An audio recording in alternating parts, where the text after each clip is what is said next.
ఇజ్రాయెల్లో ప్రభుత్వం మధ్య చర్చలు ఇప్పుడు కీలక దశకు చేరుకున్నాయి. వారం రోజుల వ్యవధిలో రెండోసారి క్రీడా శాఖ మంత్రి ఇజ్రాయెల్ మధ్య జరిగిన సమావేశాలలో పలు డిమాండ్లను ఆమోదపడ్డాయి.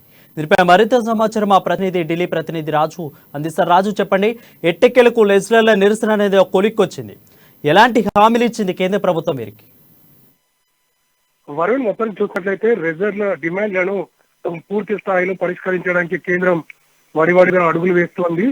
దీనికి పలు కారణాలు ఉన్నాయి. ముఖ్యంగా ఈ రెగ్యులర్లు ఎవరైతే ఉన్నారో వీరంతా కూడా ప్రధానమైన జాట్ కమ్యూనిటీకి చెందిన వారు.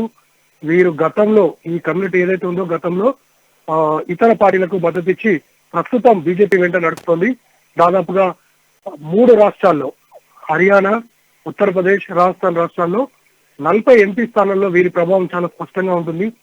ఇటువంటి పరిస్థితుల్లో రానున్న 3 రాష్ట్రాల ఎన్నికలను దృష్టిలో ఉంచుకొని వారి డిమాండ్లను పూర్తి స్థాయిలో ఆమోదించడానికి వీరు పూర్తి స్థాయిలో సిద్ధమయ్యారు. మొదట అమిత్ షాతో చర్చించినటువంటి రెగ్యులర్లు శనివారం రాత్రి ఒక నిర్ణయానికి రాలేకపోయారు. ఆ తర్వాత మళ్ళీ ఒక కేంద్ర మంత్రి అనురాగ్ ఠాకూర్ స్వయంగా వారి వద్దకు వెళ్లి వారిని కోరడం జరిగింది. దీంతో మరోసారి తమ డిమాండ్లను ముందుంచడంతో ముఖ్యంగా ఇందులో ఉన్నటువంటి ఎవరైతే భారత రెజ్లింగ్ సమాఖ్య అధ్యక్షుడు ఉన్నారో శరణ్ సింగ్ అరెస్టుకి సంబంధించి కొంత నాన్చుడ్ ధోరణి చూపిస్తున్నారు. ఎందుకంటే శరణ్ సింగ్ కూడా మామూలు వ్యక్తి ఏం కాదు, తను కూడా బీజేపీలో చాలా ఇన్ఫ్లుయెన్స్ ఉన్నటువంటి వ్యక్తి. ఇటువంటి పరిస్థితుల్లో వారి మిగతా డిమాండ్లను పూర్తి చేస్తూనే శరణ్ సింగ్ పై ఎలాంటి చర్య తీసుకుంటారనే దానిపై రేపటి వరకు సమయం ఉంది.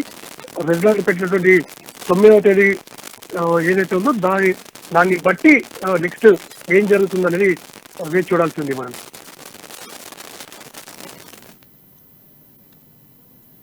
Right, thank you Raju.